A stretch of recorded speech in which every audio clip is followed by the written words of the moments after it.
อันนี้ส่งยูสูนะครับนี้วันเราเป็นสำหรับวิดีโอทำไมดังนั้นยังจ้องบางห้างยังปีแต่ตรงตำแหน่งการปรับปรุงเลเยอร์แล้วก็น้องแกหาทาสไตล์เลเยอร์แล้วก็น้อง Photoshop สำหรับวิดีโอนี้คือยังมีปัญหาจีบีวิจารณ์ในจ้องพิมพ์สไตล์เลยแต่ก่อนน่ะจ้องปัญหาคลาสtớiน่าจะยังอายุบ้านยังอยู่ตัวนะให้สำหรับเพลงนี้ខ្ញុំនឹងដាក់ pack style pack វាខ្ញុំដាក់នៅក្រោម link វីដេអូស្រាប់អាច download ប៉ុន្តែបើសិនជាក្នុងករណីដែលវាធំក្នុងករណីដែលវាធំអ្នកនេះអាចឆាតចូលទៅក្នុង Telegram នឹងផ្ញើទៅតាមដំណើររបស់វាសារវាច្រើនហ្នឹងបើសិនជាករណីដែលខ្ញុំអាចដាក់ link បានបាទអញ្ចឹងរបៀបនៃការទាញចូលឬប្រើប្រាស់នៅការបង្កើត style នេះគឺវាងាយស្រួលក្នុងការប្រើហើយអ្នកគ្នាអាចសិក្សាបន្ថែមបាទឥឡូវយើងចូលទៅមើលទាំងអស់គ្នាយើងបើកទៅលើ Photoshop នៅក្នុង Photoshop เราเคยធ្វើបង្កើតទៅលើក្រដាស់មួយបាទដូចយើងធ្លាប់បានដឹងហើយខ្ញុំបង្កើតធម្មតាសិនអញ្ចឹងខ្ញុំបង្កើតនៅទៅលើក្រដាស់ធម្មតាមួយអញ្ចឹងសម្រាប់អ្នកដែលមិនធ្លាប់បងប្អូនដែលមិនស្គាល់ថាស្អីយើងគឺជា layer style ហ្នឹងពិបាកការចូលអញ្ចឹងនេះគឺជា layer style ហើយបាទបើសិនជាអត់មាននៅកន្លែងហ្នឹងទេអ្នកអាចចូលទៅក្នុង window ហើយអូសមកខាងក្រោមរកពាក្យថា style នេះនេះ style នេះអញ្ចឹងអានេះជា style មួយដែលខ្ញុំបានដាក់វាច្រើនណាដាក់វាច្រើនហើយអញ្ចឹងខ្ញុំអត់ចង់បើសិនខ្ញុំទាញអា layer ដែលខ្ញុំដាក់មកនេះវានឹងអាចពេញអញ្ចឹងវាអត់ឲ្យទេអញ្ចឹងខ្ញុំសូមលុបទៅលើ layer ខ្ញុំចោលសិនខ្ញុំសូម clear វា reset style បាទ reset style មួយសិនបាទអញ្ចឹងនៅពេលដែលយើង clear វាចោលអស់នេះជា layer style ដែលវាជាប់នៅក្នុងកម្មវិធីនឹងស្រាប់អញ្ចឹងដើម្បីទាញវាចូលនៅគ្នាមាន2ករណីទី1នៅជាកន្លែងសញ្ញានេះបាទសញ្ញាហ្នឹងហើយយកពាក្យថា load style បាទ load style តែបើអត់ទេអ្នកគ្នាគ្រាន់តែទាញឥឡូវខ្ញុំឧទាហរណ៍ថាអានេះវា100បាទវាមាន100នេះបាទវាមាន100មាន150នេះមានច្រើនណាហើយខ្ញុំគ្រាន់តែឧទាហរណ៍ style ខ្លះៗទេខ្ញុំក៏មិនទាញយកទាំងអស់ដែរដោយសារខ្លះវាច្រើនអញ្ចឹងខ្ញុំសូមមកយក class 100នេះខ្ញុំទាញវាចូលសាក់មើលចាំមើលវាឲ្យអត់បាទនេះឃើញទេហ្នឹងហើយគឺជាប្រភេទនៃការដាក់ទាំងអស់ហ្នឹងបាទដាក់ទាំងអស់ហ្នឹងហើយដើម្បីតែហ្នឹងគេប្រើដើម្បីអីឧទាហរណ៍ថាវាមានឥឡូវខ្ញុំគូតកតងនឹងរង្វង់នេះ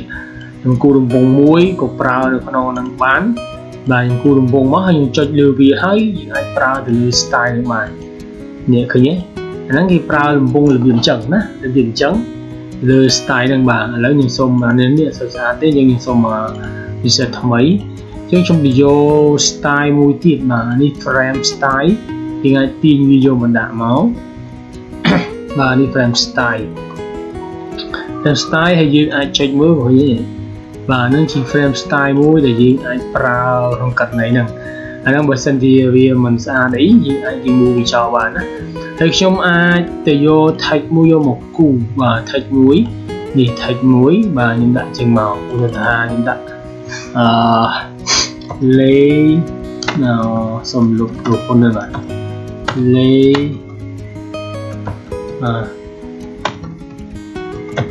layer style បាទ layer style អញ្ចឹងយើងបរិយា font ឲ្យធំតិចមកបាទយើងបរិយា font ហ្នឹងហើយយើងទៅយកមើលផ្សេងមកដើម្បីដាក់នេះវាជា golden បាទ gold អញ្ចឹងយើងទាញវាចូលមួយបាទហើយយើងទៅដាក់មើលនេះបាទឃើញទេអាហ្នឹងហើយដែលយើងកុំឲ្យពិបាកក្នុងការសេរី color ក្នុងការអីហ្នឹងគឺ style របស់យើងហ្នឹងណាបាទជា style របស់យើងបើសិនជាករណីដែលយើងមិនចង់ដាក់យើងលុបវាចោលទៅហើយយើងទៅរកមើល style ផ្សេងទៀតដែលវាអាចជា page 2 page 3 page 5អីចឹងណាបាទនេះខ្ញុំសូមទាញនេះឧទាហរណ៍មួយបាទនេះឃើញទេមាន style អីចឹងមាន style ពណ៌ទៅ style ហ្នឹងហើយតែ style ដែលគេប្រើប្រាស់ទៅលើចំនួននៅក្នុងនេះច្រើនបាទចំនួនច្រើនអញ្ចឹងវាជួយក្នុងកម្មវិធីយើងច្រើនដែរតើតងនឹង style ហ្នឹងណាបាទអញ្ចឹងយើងអាចសិក្សាបន្ថែមទៀតបើសិនក្នុងករណីដែលយើងមិនអាចបាទឥឡូវខ្ញុំចង់ដូរ font ថាគំរូ CSS គំរូអញ្ចឹងណាគំរូម៉ូដអក្សរបាទគំរូម៉ូដអក្សរបាទនេះឃើញទេហ្នឹងហើយគឺជាប្រភេទដែលយើង style លេងអីចឹងណាបាទយើងអាចដាក់វាអីចឹងមកគឺវាជួយបានច្រើនដែរនេះឃើញទេហ្នឹងហើយ mode style ជា mode វាហ្នឹងគឺជាជំរូមួយដែលយើងគិតថាវាជួយក្នុងការជំនួយ design ផងយើងបានល្អច្រើនបាទសូមមើលនេះមួយទៀតវាគំរូបាទខ្ញុំមានផ្សេងទៀតប៉ុន្តែសម្រាប់វីដេអូនេះខ្ញុំសូមបង្ហាញតែគំរូអក្សរ mode នោះទេហើយវីដេអូក្រោយយើងទៅលើ style ផ្សេងទៀតមានច្រើនបាទអញ្ចឹងខ្ញុំគិតថាវាមានប៉ុណ្ណឹងវាអាចពិបាកទេបងប្អូនអាចសាកបងទៅហើយខ្ញុំបញ្ជាក់ហ្នឹងថាអ្នកគ្នាអាចយក